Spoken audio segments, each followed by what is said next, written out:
could start with letting out an ah tone from our hearts. Would you be into that? Let's do it. We're rolling right now. Oh, we are. All right, so close your eyes and tune into your heart chakra. And let out the tone of ah on the F note. Ah.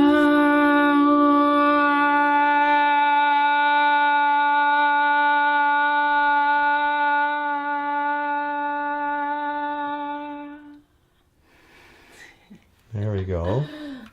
That'll get everybody in the mood. Let's do one more of those.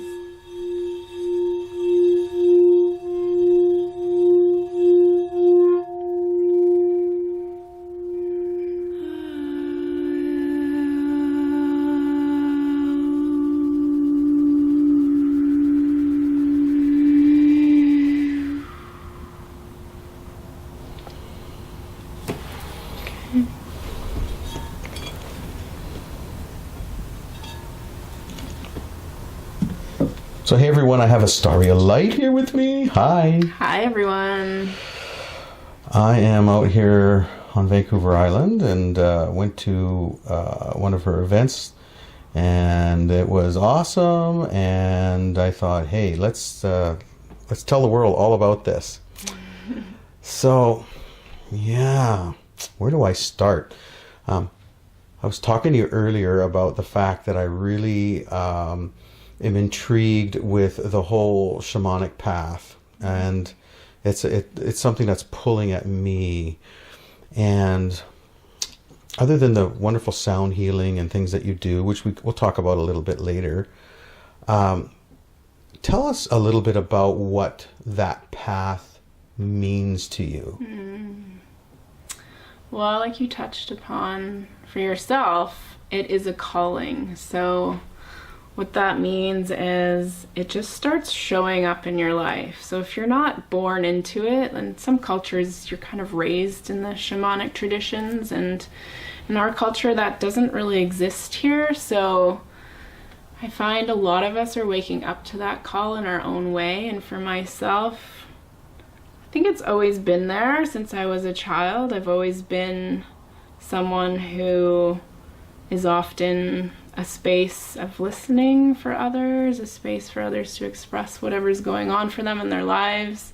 I've often taken on kind of a counseling role for people, and so from a young age that was quite a lot to take on. And now as I've gotten older and have actually done my own training within the counseling realms, as well as a lot of my own personal growth and personal healing work, it's just kind of led me into a path of shamanism. And I don't even really call it that per se, I just think it's a healing path. And everyone who works in the healing arts has had to go through their own initiations, and for me that's come in the form of several traumatic experiences throughout my lifetime, or I would say just different intensive life experiences which have taught me so much, and I am super grateful for every one of them, regardless of how painful they were to go through. It's just all a blessing, because within each one have been great deep-seated it's like wisdom and teaching, which has been my greatest teacher. So walking a path of doing healing work means that I'm constantly doing my own healing and learning every day, and being open to seeing clearly, and also being 100% self-responsible. So it's a path of responsibility, meaning that everything that happens in my life is stemming from somewhere within myself. And sometimes that's really hard to look at, because there's things that maybe I don't want to see or be responsible for. But ultimately, when we walk this path, it means taking on that responsibility and choosing to learn from everything that comes up, and choosing to move through it and not stay stagnant in any which way. So everything that might arise as a barrier or a blockage or a self-limiting pattern or belief is an opportunity to grow and to expand and to move more and more into light spaces by moving through dark spaces, and everything is just all Acceptance. related. Would you use the word acceptance? Yeah. Inclusive, Totally. dark, light, whatever. Yeah. That's just, yeah, I found the same thing. When you suddenly stop being the victim and you decide that you're responsible for your life in all ways, especially energetically, it's in some ways the burden is released, but in other ways it's like, oh, okay, I can't just play the victim anymore and be unresponsive. I have to realize that I'm not the victim, I'm the perpetrator. And it totally shifts your life. Yeah, totally. And it's more empowering to let go of that tendency to be a victim. And I think that victim mentality is so ingrained in us, so it takes a lot to let go of, and it comes up in so many different layers, and it is a path of empowerment in that sense, because no longer can I blame anyone else for anything because I've created it on some level. And that might seem totally crazy, because why would I create certain things? But ultimately it is for my own soul's growth, and I know on some level that I've chosen every experience that I've had here. So that doesn't make me a victim. It's like, I've chosen this. And it's okay. Yeah. It's all right. It's Yeah. all, there's a divine plan, if you will. Not necessarily every detail, but I like to believe in free choice. Otherwise, what's the point being here? But still, there's a divine sort of push or pull in a certain direction, and you can take the long road or you can take the short road. It's up to you. Yeah. I think that's what really, you end up in the same place, or you die early and you don't get there. But we're all headed for whatever our resonance is attracted to. Ultimately, our higher selves has a resonance, and I see that clearly in people where even they feel it, but they don't know what to do. We're so programmed, aren't we? Yeah. Yeah. So, okay, so you feel, you felt this your whole life, but was there a turning point that you'd like to share that you think, oh my God, after that, there was no turning back? Yeah, I would say that I've always felt this strong pull of knowing that there was something more to life than what was on the surface. And so in my quest for seeking what that was and what that is, I was very determined to figure out, like, what is my purpose here?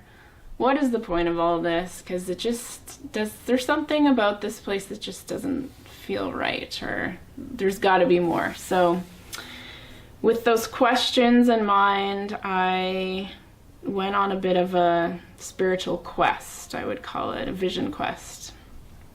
And I sat in deep meditation one night, and this is probably about 3 or 4 years ago, and I had the intention of really getting in tune with why I'm here, and to have a little bit more clarity about that, because I really wanted to move into a space of contributing more to this world in a positive way. At the time, I was working as a clothing designer, and I thought that was my dream come true. And in some ways it was, but when I got there, I was like, why did I want to get here, and what was so alluring about it? And I realized it was coming from a place of illusion and fantasy, and in reality, the work that I was doing didn't feel that great, because I started learning about the impact of the clothing industry on our environment and on this planet, and there was all kinds of things going on that just didn't feel right in my heart. So the reason I initially got involved with that work was the draw to be creative and to come up with beautiful designs that really made me excited, and so that was all great. However, this general sense of like dissatisfaction and knowing that there was more is what was a catalyst and a motivating force for me to seek deeper within myself. So this night, while I was sitting in meditation with this intention for clarity, to know why I'm here, what is my purpose, and who am I really, the words came to me, I am a light keeper. And my whole body responded to these words. It was like this vibration just went right through me of pure knowingness, and I've never felt anything like it before. It was just like, of course I am. I'm a light keeper. Like, and it was just this wave of love and clear, beautiful color, and it was like this violet fuchsia like color that was all around me, and I was like, so the color is the light, and it was just beautiful. It was coming out of my hands and filling the space that I was in, and it was one of the most beautiful experiences of my life. And after absorbing this knowingness and integrating it into my body, my mind chimed in, my ego mind, and it was like, well, wait a second. What is a light keeper? What does that mean exactly? And how can I make money doing that? And what does that mean? So how am I going to pay the bills? Yeah, like what? So I started thinking about that, and I just got this whole sense of like what we're doing here on this planet, sort of working in these 9-to-5 jobs and keeping ourselves stuck in this rat race, hamster wheel type thing is actually not in alignment with our purpose and what we're really here to do. And then I had to get really ninja-like and think about, well, how can I be a light keeper in this existing world and the reality that's out here? So that's when I started to get a little bit creative, and I kept getting these messages of like, well, just be the light wherever you are, just be the light. It doesn't really matter what you're doing or where you are, just be the light and shine that brightly so that others can feel it and it sparks their own light, and then everyone's just gonna light up in the world, and then all of a sudden one day we're all just gonna be beaming from our hearts and we're all gonna be connected in this light space. And so it all kind of started to make sense a little bit more. But of course, not all within that one night of meditation. I had to go out of that space and into my job, back into my current reality, and start to integrate what this actually meant for me. And so every day was just more of the journey, one step at a time, seeking and wondering and asking and connecting through prayer to my higher self and to my own guides and angels, and just really sinking deeper into the meaning of life for me and what that looks like. And so I've always been a really creative person my entire life, whether it's through art, painting, drawing, photography, creating clothing, music, etc., etc. And so in my job, it was kind of like, okay, I think it's time to leave soon, and things were changing at my work. People were getting laid off, and soon enough, I requested to leave as well. And after that ensued about 6 months of just personal healing work, more questing and integrating. How can I be in this world? What am I here to do? What is my mission here?